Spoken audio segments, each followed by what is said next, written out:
Hi friends, आप लोग कैसन बानी। हमरा आशा बा कि आप लोग स्वस्थ होके मस्त होके। अगर हमरा चैनल पे नया बानी तो चैनल के सब्सक्राइब जरूर करो। सूट बूटा टाई लगा के, सूट बूटा टाई लगा के बकरी टेवतानी।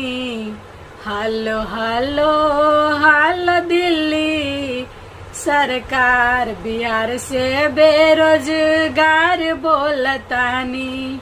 बिहार से बेरोजगार बोलतानी। अरे बीएड में डिग्री लेके, अरे बीएड में डिग्री लेके घास गढ़तानी।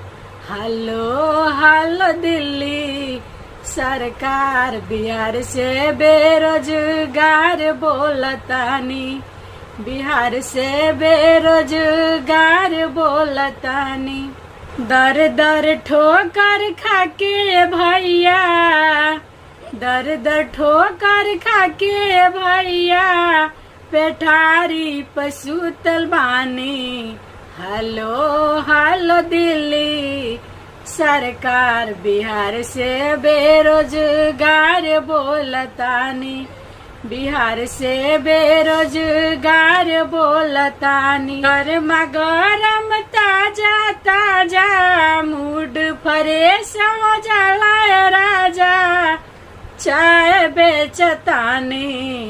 हालो हालो दिल्ली सरकार, बिहार से बेरोजगार बोलतानी।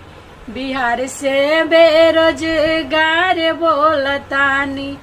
अरे बेरोजगारी का आलम भैया इहे कहतानी। अरे बेरोजगारी का आलम भैया बर्तन माजतानी। हालो हालो दिल्ली सरकार, बिहार से बेरोजगार बोलतानी। बिहार से बेरोजगार बोलतानी।